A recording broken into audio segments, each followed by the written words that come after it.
Kita punya kelas dengan ramai perempuan. Lelaki kita satu kelas selalu ada 4 orang, 5 orang. Memang kita tahu ni.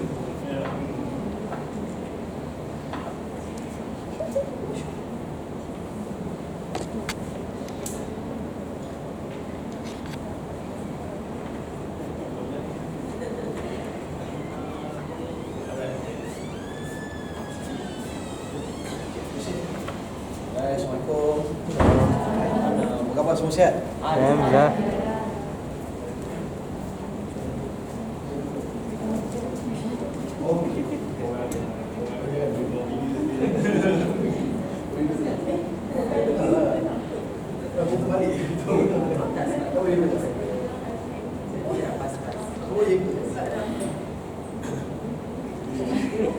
Okay, para hadirin dipersilakan duduk. Saya ingat kata dia tu menyanyi lagu.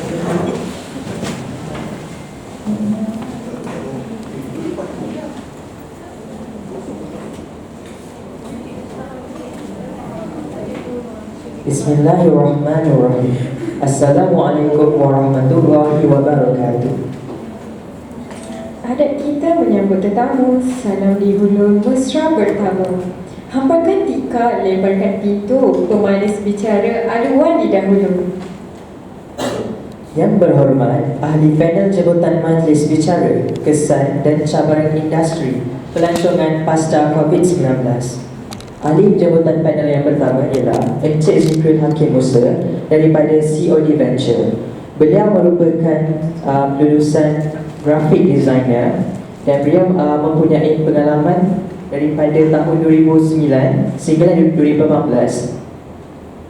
Ahli jabatan panel kedua ialah Tuan Wahid Abdul Rashid bersama isteri Shirley Kamilia Abdullah daripada Green Matrix Enterprise Travel and Tours Sendirian Berhad.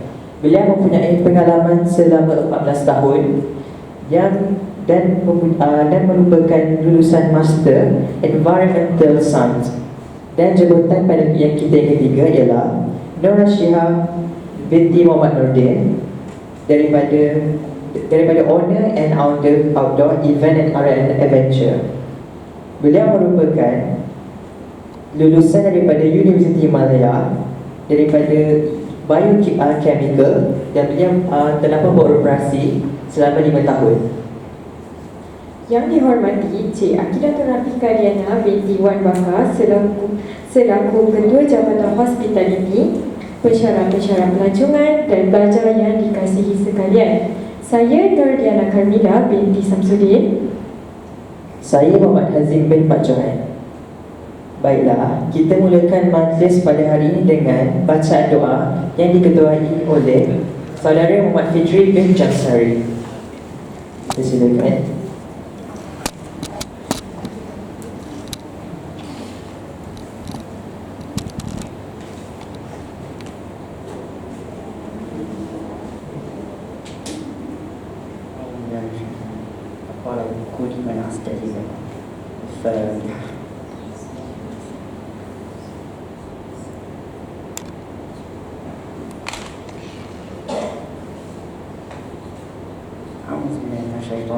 Bismillahirrahmanirrahim. Alhamdulillahirrabbilalamin. Wassalatu wassalamu ala asyrafil anbiya'i wal mursalin wa ala alihi wa sahbihi ajma'in. Allahumma innaka khalaqul ghazim, innaka sami'un alim, innaka ghafurur rahim, innaka rabbul arsyil azim, innaka al-barul jawadul karim.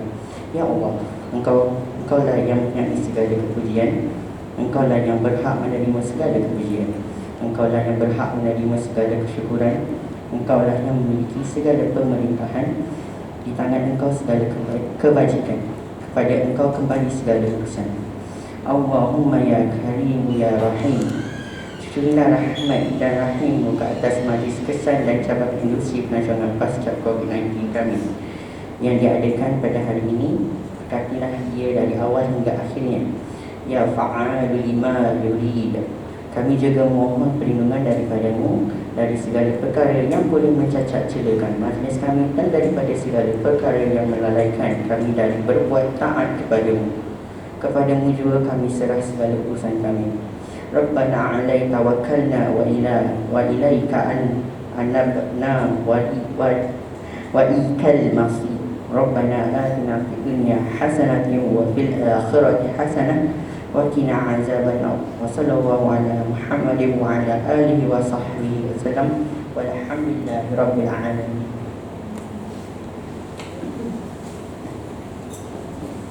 Terima kasih di atas bacaan doa itu tadi. Baiklah, seperti mana yang kita tahu, pada bulan Disember 2019, China telah melaporkan satu wabak yang dikenal pasti sebagai coronavirus. Pada awal Januari 2020, pasar makanan eksotik di Wuhan, China telah dikenal pasti sebagai punca utama penularan COVID-19. Di Malaysia, kes COVID-19 yang pertama dilaporkan adalah pada 25 Januari 2020. Keseriusan virus ini menyebabkan Pertubuhan Kesihatan Sedunia WHO mengisytiharkan sebagai darurat kesihatan global yang menjadi perhatian antarabangsa pada 30 Januari 2020. Banyak pihak yang terjejas kerana penularan pandemik COVID-19 ini. Ramai juga yang telah diberhentikan kerja kerana majikan tak mampu untuk menanggung kos pembayaran gaji pekerja mereka. Malah, kami juga mendapati bahawa perniagaan hotel turut terjejas sebanyak 170,000 tempahan telah dipatahkan sepanjang 11 Januari 2020 hingga 16 Mac 2020 yang membawa kerugian sebanyak 68 juta ringgit Malaysia. Kerugian tersebut secara langsung disebabkan oleh tercetusnya COVID-19. Jadi, pada hari ini kita adakan bual bicara untuk berkongsi dan memberi pencerahan ilmu berkaitan kesan dan cabaran industri pelancongan pasca COVID-19. Jadi, para panel boleh berkongsi pengalaman dan berkongsi secara terperinci peranan dan juga pengalaman syarikat tuan-tuan dan puan di dalam industri pelancongan ini. Kita mulakan dengan Encik Zikrul Hakim dulu.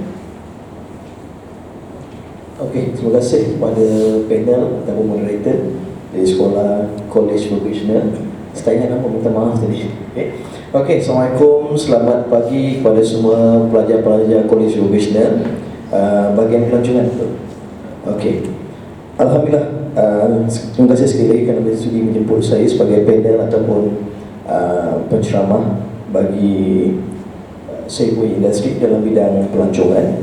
Okey, saya dalam bidang pelancongan sejak, kalau nak diikutkan, pada tahun 2007 lagi saya dalam bidang pelancongan, dalam bidang perhotelan. Saya pernah bekerja dengan bidang perhotelan juga sebagai salah satu, kita panggil, modul pelancongan.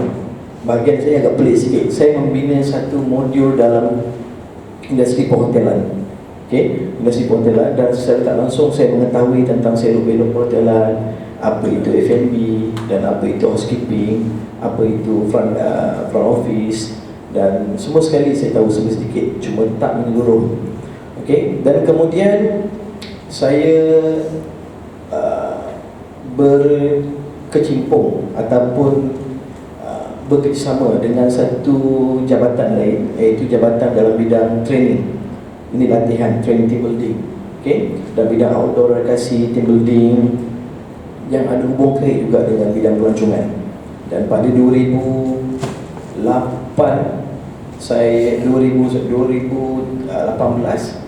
saya buka satu lagi cabang perniagaan saya, iaitu dalam bidang Airbnb, bidang pelancongan, fasiliti pelancongan, penyediaan macam hotel juga. Cuma nak kata hotel tak adalah besar macam hotel, tapi lebih kepada glamping. Tahu tak glamping? Tahu? Yang ada tahulah. Okey, yang glamping ni saya punya penginapan saya ni agak unik. Okey, agak unik. Saya menggunakan culvert ataupun gegelung untuk dijadikan sebagai tempat penginapan.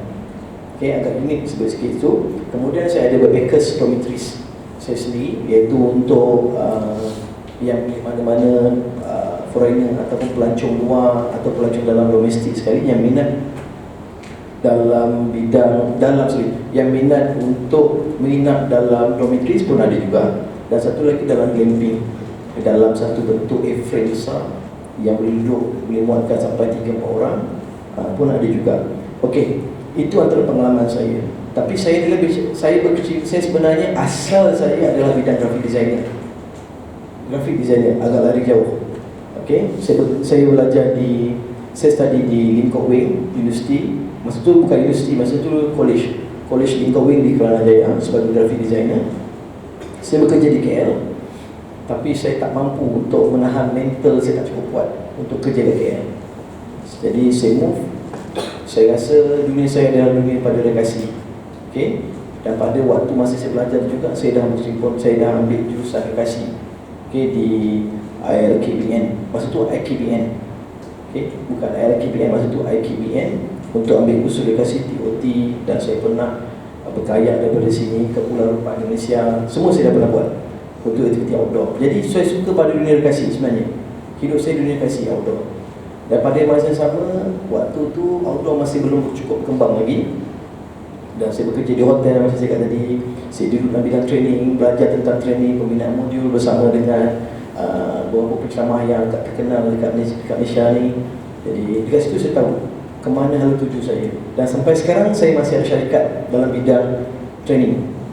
Okey, team building masih ada lagi. Dan pada 2012, macam saya ulang balik, saya terus buka saya punya sendiri pusat pelancongan, fasiliti pelancongan saya untuk penginapan. Okey, jadi tempoh saya dalam industri pelancongan ni lebih kurang hampir belas tahun lah, saya pun tak ingat, 12 tahun juga. Itu kalau ada tahu. Cuma yang betul-betul yang saya punya penginapan saya sendiri adalah pada 2018 sehinggalah sekarang. Itu saja. Okay, terima kasih. Baiklah, kita teruskan lagi dengan Puan Nora Shihab pula. Terima kasih moderator. Assalamualaikum dan selamat pagi. Saya Nora Shihab Muhammad Nordin. Biasanya kalau di social media Rashihan Nordin je. Biasalah sekarang ni bisnes semua on social media. Betul tak? You pun you ataupun anyone else jumpa tentang learn about adventure trips ke apa, semuanya melalui social media. So pengalaman saya dalam adventure tourism lah. I would place myself, bidang yang saya duduk ni ialah dalam adventure tourism. Baru masuk tahun yang kelima. Okay. Perniagaan yang masih kecil lagi, amat-amat kecil, masih di level enterprise. Kalau ikutkan bidang pelajaran saya dulu ialah biokimia. Okay. Saya graduate dari Universiti Melaya dalam ijazah biokimia. Tetapi biokimia ni bidang yang luas, boleh aplikasi dalam pelbagai, okay? Dan salah satunya ialah environment. Jadi minat saya sebenarnya dalam environmental education, awareness management dan sebagainya lah. Jadi saya sebenarnya lepas graduate tu saya bekerja sebagai seorang pegawai kerajaan lah dalam KKM lah. Kalau saya masih lagi berkhidmat dengan kerajaan, di hospital kerajaan, sekarang ni mungkin saya salah seorang yang kena handle sampel-sampel COVID-19 lah, okay? Sebab saya bekerja dalam bidang makmal, jaga diri makmal, okay? Even waktu saya berkhidmat dulu, okay, saya berkhidmat dalam kerajaan 3 tahun saja, 2004 hingga 2007. Kemudian saya resign, okay? Resign jawatan tetap kerajaan because macam Cik Z tadi lah, jiwa tak ada dekat situ lah. Dia mungkin stres, tapi saya pun sebenarnya stres dalam bentuk lain. Kalau ikutkan lokasi saya bekerja tu best lah, macam lokasi percutian, sebab saya bekerja di Langkawi. So you can imagine minat saya, bila saya minat dalam bidang rekreasi ataupun adventure, sebenarnya saya banyak peluang untuk beradventure di Langkawi tu. Jadi long story short, okay, a few years after that, lepas saya resign, saya sambung lagi belajar dalam bidang environment. Kali ini bidang yang saya betul-betul suka, dan di situlah saya berjumpa dengan kumpulan penggiat-penggiat outdoor, river guides, mountain guides, okay, mereka yang terlibat dalam aktiviti adventure. Dan waktu tu saya juga merupakan salah seorang eco-trainer ataupun facilitator untuk camp environment, di mana kami memberi education tentang environment, awareness tentang environment kepada pelbagai lapisan masyarakat lah. Itu adalah satu NGO punya effort, okay, di bawah MK Foundation.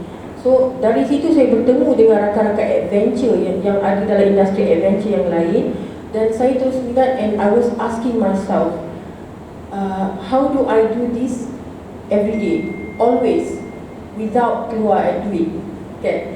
So waktu tu barulah saya faham dengan sebelum tu saya duk tengok macam-macam motivational video pembacaan tentang businessman yang berjaya, bahawa kita kena follow our passion. So beberapa tahun lepas tu baru saya faham apa maksud follow your passion. So bila saya follow passion tu, saya fikir macam mana saya nak buat ni selalu.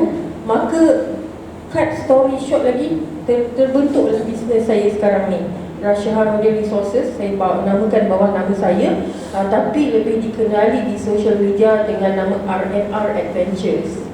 Okay. Jadi apa yang RNR Adventures buat ialah lebih kepada aktiviti air. Kenapa? Ialah because that is my passion. Once again, that is my passion. So kalau adik-adik mungkin lebih banyak kenal dengan group hiking sekarang ni, ramai orang pergi hiking dan I think itu adalah impact social media juga terhadap aktiviti hiking, sebab orang posting and makin ramai nak buat. Tetapi for me, saya lebih kepada aktiviti air disebabkan minat tadi. So RNR Adventures fokus number one, main operation ialah di Gua Batu Maloi, Johor, tak jauh dari sini. Okay. Kita banyak main air, walaupun itu adalah aktiviti gua, eksplorasi gua, tapi kita banyak main air kat dalam tu. Kemudian kayaking adventures, macam mana kita mulakan bisnes, dan macam mana kita nak pastikan kita punya bisnes tu berasaskan something atau bersandarkan sesuatu. Ialah saya cuba mendapatkan beberapa certification ataupun mengikuti kursus yang dekat dengan apa saya buat. Contohnya ambil kursus kayak, okay, star 1, star 2. Kalau macam outdoor, macam Zack kata tadi, outdoor recreation ada dia punya level 1, level 2, level 3, okay. Tapi saya tidak pergi ke tahap kejurulatihan sebab itu bukan fokus saya. Saya lebih kepada nak buat bisnes. Kemudian kita ambil first aid certification, jadi certified first aid responder to support kita punya aktiviti. And then I ambil biasalah kursus free diving, scuba dan sebagainya. Itu kegemaran saya. Jadi itu orang kata boleh nampak dalam bisnes saya because saya buat apa yang saya suka lah. So itu dia sedikit sebanyak. Okay, macam mana daripada bidang healthcare boleh masuk dalam adventure sekarang ni. Thank you moderator. Dipersilakan Tuan Wahid Abdul Rashid untuk memberikan penerangan. Alright, thank you. First saya ucapkan terima kasih lah kepada College Vocational Colleges sebab jemput saya. So saya kenalkan diri sikit lah tentang saya. Saya ni sebelum ni bekerja, sebelum saya buat bisnes transportation ni, saya bekerja sebagai pensyarah dekat universiti. Masa saya bekerja tu saya memang tak ada planning pun nak berniaga. Memang saya punya lepas habis belajar tu saya set aku kerja, pencen, dah kan. And then masa saya bekerja tu saya ada masalah kewangan lah. So biasalah kita start kerja, buat loan, hutang semua kan. And then tapi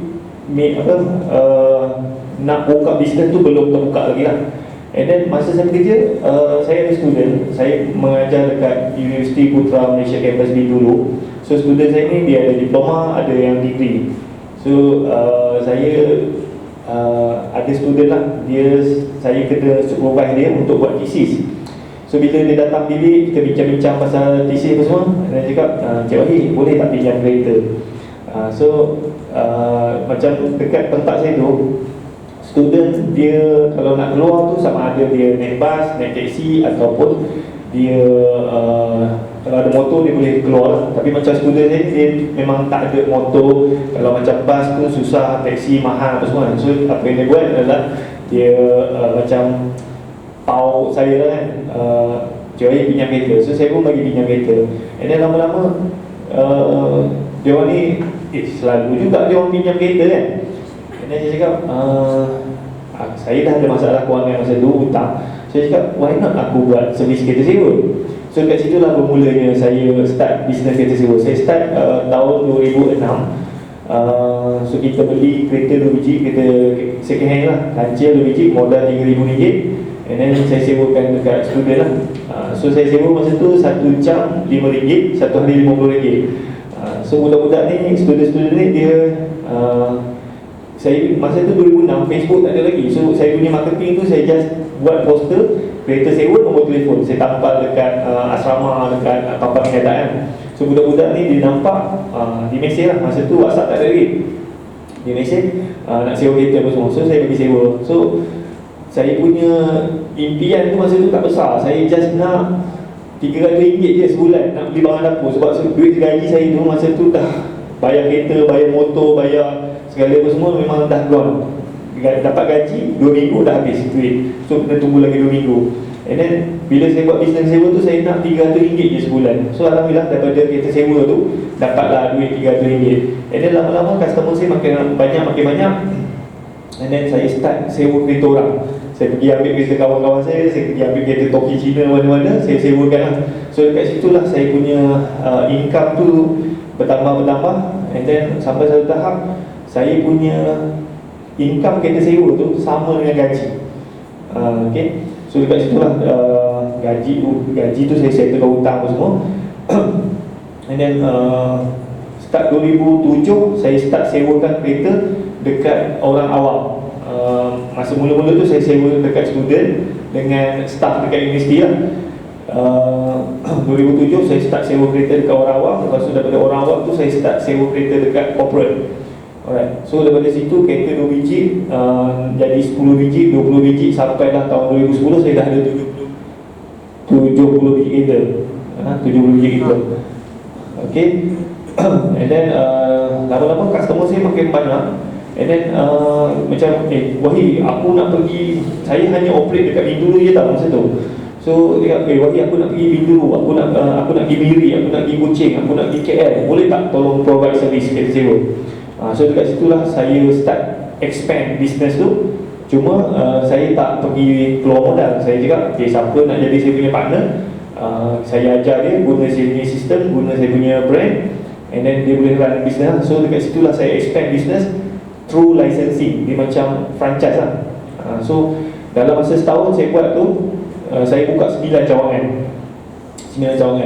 And then kita terus expand sampailah sekarang ni. Company saya Greenmatic, kita the only company yang boleh terima booking the whole Malaysia including Brunei and Singapore. That before PKP lah. So kita the only company yang boleh terima booking lah. So sekarang ni kita start 2008 saya dah tukar saya punya business model daripada car rental company kepada car rental platform. So sekarang ni saya punya competitors, saya punya anak murid, kawan-kawan yang buat kereta sewa, saya jadikan dia sebagai supplier lah. So sekarang ni kita ada 7,000 supplier owner kereta sewa dan 9,000 biji kereta the whole Malaysia including Brunei and Singapore. Right, that is my story. So masa sebelum PKP tu, okay, Alhamdulillah saya sebulan kita boleh dapat 400,000, 500,000 sebulan kan. Setahun kita punya turnover dalam 5 million kan. Okay, tapi bila PKP je, so daripada sale 400,000 sebulan drop jadi 30,000 sebulan. So memang menganga lah kan. So itu sedikit tentang saya. And then nanti kita boleh cerita lagi kesan COVID semua kan. Alright, okay, so far okay kan? Macam ngantuk je semua. Boring. Best ke best? Okay. Okay, terima kasih diucapkan kepada panel-panel. Okey. Sekarang baiklah, seperti yang kita semua sedia maklum, sekarang ni satu dunia sedang berhadapan dengan pandemik COVID-19 yang telah melumpuhkan hampir seluruh ekonomi, termasuklah Malaysia. Antara sektor yang terjejas teruk adalah industri pelancongan negara kita. Sebagai tourism player atau orang yang terlibat dalam industri pelancongan secara langsung, apakah cabaran utama ketika berdepan dengan pandemik COVID-19? Kita mulakan dengan Puan Nur Rasha.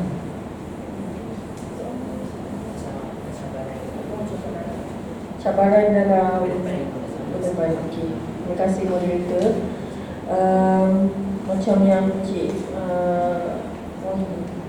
cakap tadi lah. Okay.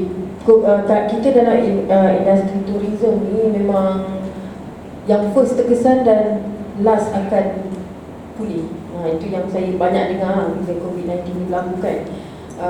Bila PKP bermula, 18 hari Mac, 18 hari Mac I was supposed to receive 80 packs di Batu Malui. So imagine from day 1 PKP terus zap, no business at all. Okay, from operation to no operation at all. Jadi itu cabaran yang pertama lah, yang paling obvious, iaitu kita terus tak boleh beroperasi. Lagi-lagi kita memang bisnes yang deal dengan kumpulan besar ataupun group of people kan. Jadi itu yang pertama lah, zero business. Yang kedua pula ialah of course income tak ada.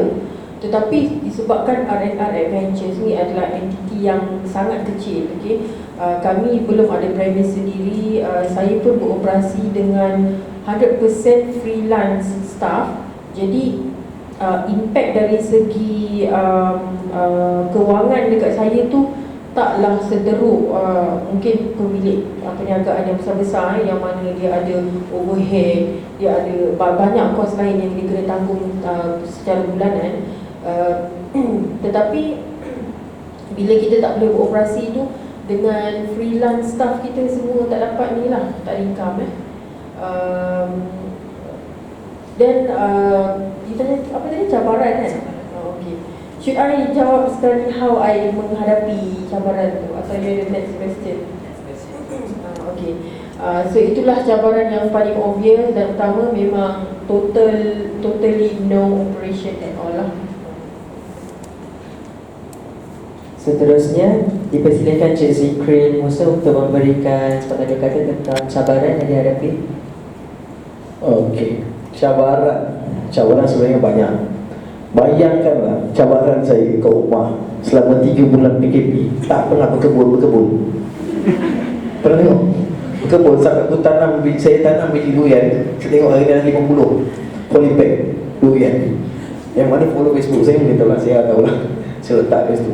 Jadi itu salah satu aktiviti. Sebenarnya totally kita kehidupan lepas COVID ni, kehidupan kita berubah 360, terutamanya orang Berkejaya. Okay, 360 berubah. Yang mana Berkejaya terutamanya macam kami lah, sektor perniagaan berubah sangat-sangat.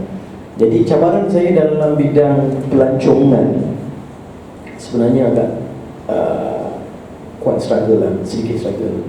Tapi saya tak seteruk lah macam hotel-hotel yang besar mempunyai 30, 20 orang staff yang nak tanggung overhead. Okay, saya punya staff tak ramai, lebih kurang dalam 7 orang, termasuk dengan part time ada 10. Tapi part time tu tak ada, hanya 7 orang sahaja. Yang 7 orang tu overhead agak tinggi juga. Selama 3 bulan saya, pihak syarikat terpaksa fikirkan inisiatif yang terbaik untuk memberikan satu kita panggil sebagai menjaga kebajikan staff. Okay, menjaga kebajikan staff, nak bagi gaji. Kalau tak bagi gaji, dia orang nak survive kenapa? Betul. Dia orang tak boleh survive. Jadi saya sebagai majikan, saya memikirkan paling terbaik adalah kita bagi juga gaji, tapi tak mampu untuk semua. Kerana kita memikirkan kos ke depan selepas ni, bagaimana untuk kita survive, bagaimana untuk company survive selepas habisnya PKPB. So PKP PKP tadi. Okay, kalau kita gunakan sebelah sini ada cabaran majikan harus fikirkan bagaimana plan terbaik untuk mengatasi masalah-masalah COVID ni. Sebenarnya cabaran dia tak terlalu banyak. Nantilah kita bincangkan bagaimana saya tangani. Okay, tapi cabaran untuk saya dari segi pengurusan kewangan syarikat, satunya. Nombor 2, plan perancangan untuk dari segi marketing selepas habisnya pandemik COVID ni. Itu antara cabaran yang saya fikirkan. Okay, dan yang lain-lain tu bagi saya setakat ni memang tidak ada isu-isu sangat. Cuma kalau nak tanya dari segi pemulihan, bagaimana guest datang hujung minggu tidak, itu banyak cabaran, sangat banyak cabaran. Kalau saya nak terangkan satu persatu cabaran tu agak susah. Melainkan kalau anda ada di dalam industri pelancongan sendiri, anda tahu cabaran itu bagaimana. Setiap industri pelancongan berbeza. Macam saya ada Airbnb atau penginapan, dan satu syarikat saya lagi training provider, team building. Okay, training provider memang tak ada job langsung. Start daripada bulan 3 sampai hari ni, dan dijangka sampai hujung tahun ni memang tidak akan ada program team building. Mana-mana sektor kerajaan atau swasta tidak akan ada selagi SOP, selagi pandemik ni masih ada, selagi itu tidak akan ada program team building. Sebab saya ni sebelum ni saya membina saya punya penginapan hasil daripada program training saya tadi, team building dan apa benda edukasi apa semua hasil daripada syarikat team building tadi, training. Jadi bila team building ni tidak ada lagi apa aktiviti, jadi efeknya agak tinggi sebenarnya untuk pihak syarikat survive. Tapi nak tak nak kita kena survive, kena fikirkan terbaik. Nanti kita akan beritahu macam mana nak survive itu. Okey, terima kasih. Terima kasih Cik Zikri. Kita teruskan dengan Tuan Wahid. Cabaran. Alright. Ada ke nak tahu cabaran ni? Angkat tangan sikit. Bro, ada. Saya saja kot tertidur kan. Alright. So masa sebelum PKP tu kita enjoy sebulan kita punya sale 400,000, 450,000 kan. So no, bila PKP bermula je actually dia punya kesan tu dia start pada hujung tahun lepas. Masa tu dah ada. So kita punya sale tu drop dalam daripada 400,000, 300,000 kan. Bulan 1 tu 300,000 sampai bulan 3 still lagi 300,000. And then masuk bulan 4 tu kan, ujung bulan 3 tu start PKP 18 hari bulan. Antara kesan-kesan dia adalah first, banyak cancellation. Customer dah booking pun semua, dia cancel pun semua, dia minta refund. So masa tu banyaklah customer moyan kan. Moyan, mana duit aku. So kita pun terpaksa refund balik pun semua. Okey, itu yang pertama lah. Yang kedua, lepas tu bulan 4 sale kita memang drop daripada biasa kita boleh dapat 400,000, drop kepada 30,000. Jauh beza tu. Lepas tu sale drop. Yang kedua adalah team, staff. So mana-mana bisnes pun memang saya asalnya kita ada 10 orang staff, sekarang ni tinggal 6 orang. So dekat situlah kita nak nampak di mana staff yang setia dan staff yang hanya bekerja untuk duit je. Staff yang bekerja yang setia, tak apa Tuan Wahid, saya akan setia dengan Tuan Wahid walaupun tak bayar gaji. Tu staff yang setia lah. Staff yang bekerja hanya duit dia, Tuan Wahid boleh bayar duit dia, boleh bayar gaji kita tak? So tengok duit dalam akaun kita, dia tengok duit lah. So staff-staff yang macam tu semua dah mati syahid lah. Mati syahid. So saya nak you pun, kalau you keluar, you jadilah staff yang setia dengan syarikat, bukannya bekerja dengan hanya duit. So saya ada few staff lah. Saya cakap, okay, kita sekarang ni saya tak ada, boleh bayar gaji ke tidak? Tak apa tuan, kita boleh kerja work from home. Saya boleh makan, sebab staff saya masih bujang lagi, mak bapak dia boleh sponsor lagi, kan? Lepas tu kita bayar gaji sikit lah. Alright. And then nanti saya cerita sikit lah macam mana kita overcome tu. So dari segi cabaran tu lah, sale kita drop, and then staff kita banyak meninggal lah. And then kita nak bangkit meninggalkan syarikat, bukannya mati, meninggalkan syarikat. Right? Okay, so yang lain-lain tu tapi kawan banyak bantu lah, kita dapat moratorium semua kan. So banyak bantu. And then so dekat situ actually start bulan 3 tu saya start explore apa benda yang boleh buat. Actually macam pelancongan ni kita servis. So servis bila COVID dia memang efek. So dia bukannya setakat pelancongan, siapa yang terlibat dalam pelancongan, catering, event, restoran yang servis ni memang efek. Saya punya kawan dekat Polisen pernah pergi tak King Char Kway Teow? Pernah kan? Pernah. King Char Kway Teow, dia sebelum PKP staff dia 60 orang. Bila PKP 40 orang nanti. Sebab restoran tak boleh buka, kan? So tinggal 20 orang je. So saya punya kawan saya Andalusia, pernah dengar Andalusia? Andalusia dia buat umrah tau. Dia staff dia 300 orang. Bila PKP tinggal 40 orang. Siapa nak pergi umrah kan sekarang ni? So banyak orang kena buang kerja. Tapi sebenarnya saya punya guru lah ajar, kadang-kadang Tuhan tutup satu pintu rezeki tu, dia buka lagi 1000 pintu rezeki. So mesti ada cara. So nanti tuan-tuan ni share macam mana kan. Saya pun boleh share sikit lah. Ada tak nak tahu? Macam mana kita overcome the issue. Nanti kita bagi dekat ni lah, moderator dulu pun dia nak tanya kan. Alright. Terima kasih diucapkan kepada para panel. Baiklah, kita tahu COVID-19 mendatangkan risiko yang besar untuk pelancongan. Jadi dengan adanya PKP ni memang terjejas besarlah company-company yang ada dekat dalam pelancongan ni. Jadi boleh tak para panel ceritakan perbezaan industri sebelum dan selepas berlakunya COVID-19 ni? Kiranya dari segi kewangan, dari segi syarikat, dari segi kehidupan. Kita mulakan dulu dengan Encik Wahid. Perbezaan sebelum tu macam nak jawab tadi. So saya tak nak cerita benda yang negatif. So kita cerita pasal future. Okay, so sebelum PKP saya daripada tahun 2006 sampai dah 2020 memang saya setia dengan kereta sewa. Itulah, daripada 2 biji kereta saya start besar. Memang saya tak pernah buat bisnes lain. Kereta sewa.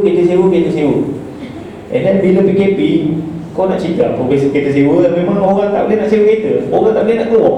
So kereta sewa masa tu memang totally lumpuh, tak boleh nak sewa. Adalah sikit-sikit macam kalau orang tu sewa long term, dia boleh dapatlah sewa lah. Tapi kalau macam orang nak datang, pelancong pun tak ada apa semua. Ini saya tak fikir pelancong daripada luar negara akan masuk dalam masa terdekat ni lah. Kalau kita tengok dekat negara luar pun, US pun, Hong Kong pun dah kena balik COVID kan. So selagi benda tu tak reda, selagi itulah pelancong daripada luar negara tak akan masuk lah.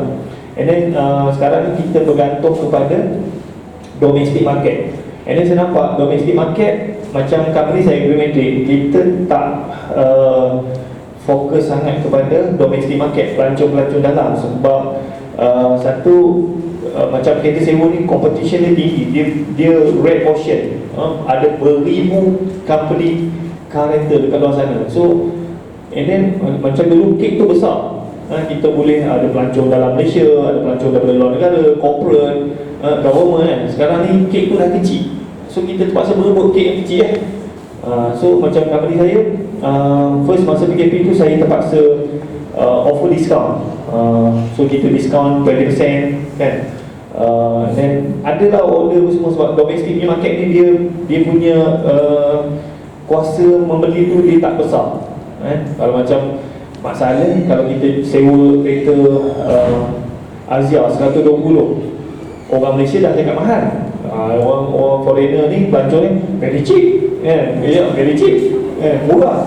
So beza. So macam sekarang ni, macam Azia saya terpaksa sewakan RM96 daripada 120. Itu pun ada yang mahal. And then ada company dekat Malaysia ni pun sewa kereta RM60. So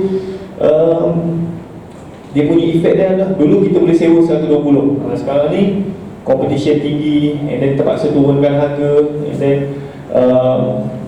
actually dia start bulan 6 tu kita dah start naik balik dia punya sale. Daripada bulan 4 RM30,000, bulan 5 RM30,000, bulan 6 tu dah start ada order lah, naik kepada RM50,000.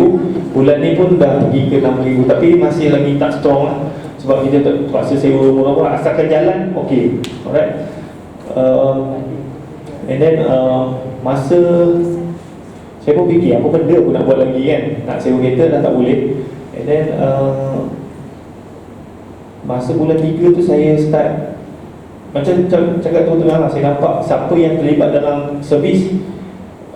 Memang tak payah cakap, tak payah cerita lah, training ke, Airbnb ke, eco pelancongan ke, memang sebab orang berkumpul kan. And then saya cakap tadi, bila Tuhan tutup satu pintu rezeki, dia buka lagi pintu rezeki lain. And then saya nampak, sebab saya ada group circle kawan-kawan usahawan ni,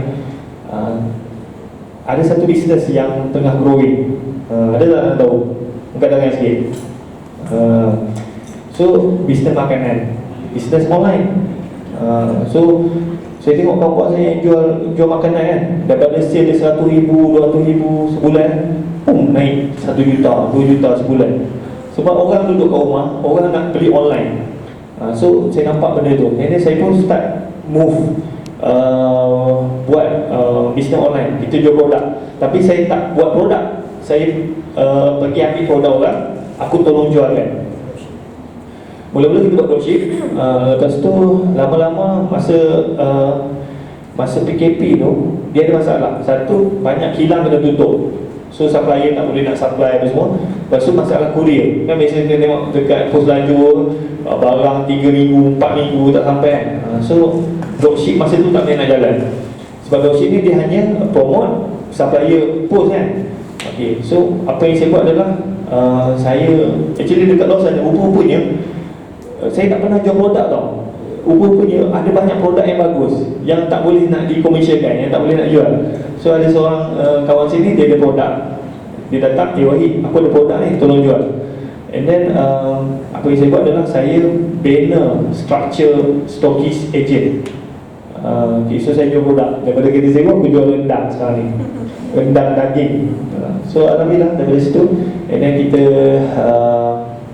saya rekrut siapa nak jadi stokik, modal RM3,000. Bulan 5 saya dapat buat sale jual rendang. 30,000, bulan 6 150,000 lah jual rendah. So saya nampak siapa jual produk dan yang online. So yang tu, tapi you macam you jangan fokus di buat produk. Saya kita just platform. Macam saya sewa platform, saya tak own kereta tau, saya tak ada kereta sekarang ni. So sama juga macam produk, saya tak bina kilang, saya just ambil produk orang, aku tolong distributekan. So itu macam apa yang kita buat lah. And then ada few case studies. Actually saya pun belajar daripada kawan saya juga. Ada kawan saya ni, sebelum PKP dia ni kontraktor tau, dia memang pergi renovate rumah semua. And then masa awal PKP, apa yang dia buat? Tak tahu tak apa dia buat? Kontraktor kan dia tak boleh nak pergi renovate rumah kan, dia jual biskut raya. Sale dia sebulan RM200,000. Alright. So saya punya anak murid yang buat kereta sewa juga, ada tak tahu? Anak murid sini student juga tau. Sebulan dia punya sale RM127,000. RM127,000. Ada tak tahu? Angkat tangan sikit. Student lagi. So anak murid saya ni, dia buat kereta sewa dekat UiTM Berlin. So dia sewa kereta.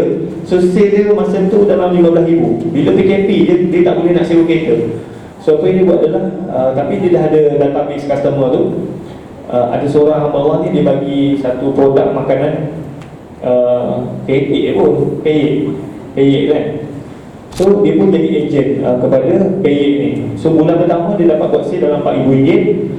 And then yang keripik ni dia ada structure dropship, agent, stockist, master stockist kan. Bulan pertama dia buat dalam RM4,000. Bulan kedua dia dapat buat sale RM27,000. Bulan ketiga dia boleh buat RM60,000. Bulan 6 RM127,000. Jual keripik je. Daripada kereta sewa, jual keripik. So nampak tak? Tuhan tutup pintu satu pintu rezeki, dia buka lagi 1,000. Tapi kalau you tak pergi cari, you tak pergi explore, memang you stuck. So saya tengok macam ada setengah orang tu time PKP dia down. Ada orang time PKP tu lah dia buat duit kan? Macam Kim Chapei Tiao, kawan saya juga, masa sebelum PKP dia punya sale dalam RM400,000, RM450,000. Tak tahu tak masa PKP sale dia berapa? Angkat tangan sikit. Okey, ada yang dah tidur lah. So masa PKP, owner dia tu Aizat, sale dia RM500,000. Tahu tak dia jual apa? Dia jual kambing perah.